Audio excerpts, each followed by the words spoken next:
1045 The Team and 1045theteam.com. The Paddock Pass is happy to be joined by Joaquin Jaime of TVG. Now, Joaquin, we're at the end of the racing season now. It's a little bit dull this time of year after the Breeders' Cup, but there's still big races that we can talk about. Let's go back to a couple weeks ago in the Delta Down Jackpot, which actually is the first race to give points other than the Breeders' Cup Juvenile for next year's Kentucky Derby. Gunnavera makes a huge move on the far turn and wins it very impressively. Can he be considered the early favorite for next year's Kentucky Derby? No, I think the early favorite probably right now would be Classic Empire, who won the Breeders' Futurity, soundly defeated Gunnavera that day at Keeneland back on October 8th, and then unfortunately not this time, who finished second in the Breeders' Cup Juvenile to Classic Empire. I thought those two would have certainly been your early favorites for the Kentucky Derby, but now with Not This Time being retired due to injury for trainer Dale Romans, I think it's solely Classic Empire at the moment here for Mr. Oxley and Mark Cassidy. That's probably going to be your early favorite here for the 2017 run for the Roses. And I think Gunnavera's performance was very good at the Delta Jackpot. You touched on that big move. You don't see, especially over that surface at Delta Downs, you don't see these long, sustained moves very wide, and these two-year-olds able to keep going. And that's exactly what he did. And Javier Castellano, he didn't get too cute with the ride. He could have went down towards the inside and maybe saved a little bit more ground. He opted just to keep this horse wide and in the clear, didn't want to get any of that momentum stop. But it was a very nice performance. He drew off and nearly won by 6 lengths. But I think ultimately, too, that probably just flattered Classic Empire that beat him pretty good in the Breeders' Futurity just before that race in the Delta Jackpot. Now, Joaquin, this past weekend was the Grade 1 Cigar Mile. Local trainer Chad Brown takes it with favored Connect. Now, can this performance help Connect compete with Arrowgate for the 3-year-old title of the Eclipse Award, or is this just Arrowgate's to take? No, I think the 3-year-old Eclipse Award goes straight to Arrowgate after what he did with his performance in the Travers Stakes and in the Breeders' Cup Classic, defeating California Chrome.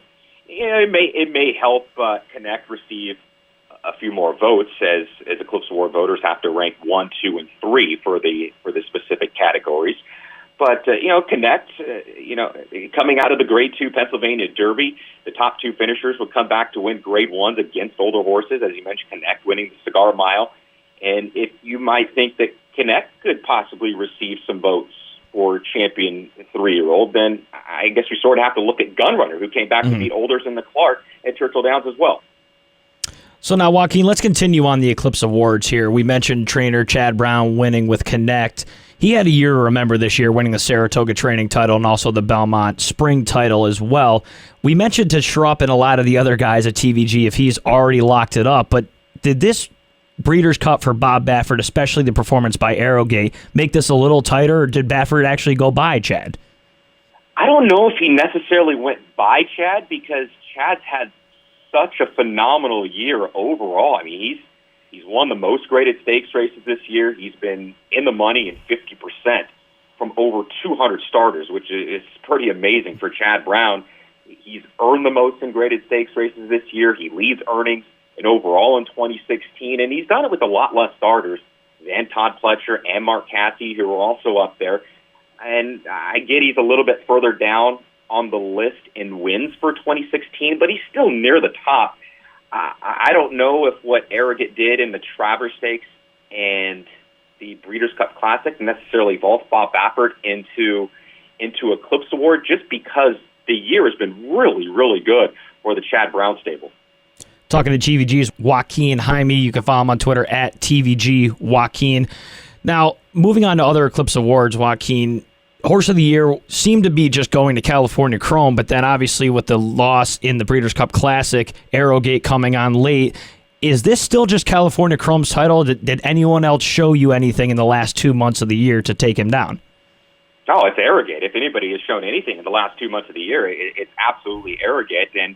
And Horse of the Year this year is either going to be one of 2 horses. It's not even close. It's going to be California Chrome, or it's going to be Arrogate. And when you look at the overall body of work, a champion season is just that. It's an entire season, January 1st to December 31st, and you would look at the entire season and who has the better body of work. It's not even close. It's California Chrome. off of that 2015 debacle that they had trying to go on the turf course and run in Europe, and that didn't work. They did the right thing by the horse, and they just completely shut it down and hit the reset button for 2016. And man, did he come back stronger than ever. He won 6 races from 7 starts this year. 5 of them were graded stakes wins. You win the world's richest race, at least this year in 2016 was the world's richest race in the Dubai World Cup. You win the TVG Pacific Classic. You win the Awesome again as your Grade 1 wins. And your lone defeat this year was a second-place finish in the Breeders' Cup Classic. That's a 10-month period. That was an absolute rock-solid body of work. I mean, with no doubt, California Chrome is at least going to be your champion older male and take an Eclipse Award home for that. But his overall body of work is not even close compared to what Arrogate has done. But you also have to appreciate what Arrogate did in a shorter amount of time. I mean, this is a 3-year-old for Bob Baffert and Judd Farms that he didn't even debut until April of 2016. So he's only had a 7-month period where really he was on the racetrack in 2016, and he only competed in 2 graded stakes races. And how big were those graded stakes races that he competed in? I mean, nobody in the history of the Travelers Stakes has gone faster at 1.25 miles than Arrogate did, and that was his graded stakes debut. And then he comes back in the Breeders' Cup Classic, taking on the best horse on the planet, and he beat him fair and square. California Chrome had everything his own way on the front end, and Arrogate went right on by him in the stretch. So he was 5 for 6 in 2016. 2 of those races were maiden races. Another 2 races were allowance races. But you really have to just take a step back and appreciate how much progress Arrogate made in this 7-month span that he really competed on the racetrack in 2016. Does those 2 races in the Traverse Stakes and the Breeders' Cup Classic give him Horse of the Year? Well, winning the Breeders' Cup Classic certainly makes a very, very strong case for him. But I go back to what I said earlier. When I sit down and I look at the overall body of work, man, I mean, it's sort of lopsided what California Chrome has done in 2016, and I want to give the slight edge to California Chrome at this point. But believe me, my mind is not completely made up at this point. Now, Joaquin, you touched on it before that California Chrome won the richest horse race last year. Let's look forward to next year.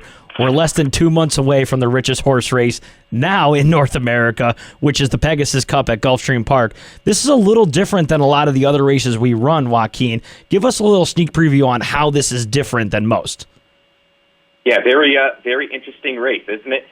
12 horses. It'll be a 12-horse field, and those 12 slots were up for sale for $1 million apiece. That's technically how you get your $12 million purse. And many of these slot holders now, they don't have a horse for this race. So deals are being made with owners of horses that could have run who don't have a space. So if you purchase this $1 million starting stall and you don't have a horse, then it's up to you what you want to do with that space. You could race your own horse if you have one that could compete in the Pegasus Cup. So you could race your horse, you could lease a horse, you could share a runner if you want, or you could sell your space. It's totally up to them how they want to handle that starting space that these owners purchased for $1 million apiece. And it's a $12 million race, so now it is the richest horse race in the world. We'll see exactly what they decide to do in Dubai for the World Cup in 2017. But this is a $7 million payday that the winner is going to get for taking down the Pegasus World Cup. And I got to tell you, outside of California Chrome and Arrogate, I really don't know too many other contenders that are really going to be that are really targeting this race. There's a lot of possibles and that are maybe thinking of going into the Pegasus World Cup. But the interesting part to this is, I believe third place is $1 million. So if you bought the starting stall for $1 million, and your break-even point is running third, and you have horses like California Chrome and Arrogate in the race, then you really start thinking, well, I at least want to get my $1 million back if you're going to lease out your spot. But you got to be thinking that the ceiling for any of these other horses are probably going to be third place in the Pegasus World Cup. So it makes it a little bit interesting how these shareholders that already have this starting spot in the Pegasus World Cup are going to decide to go about it.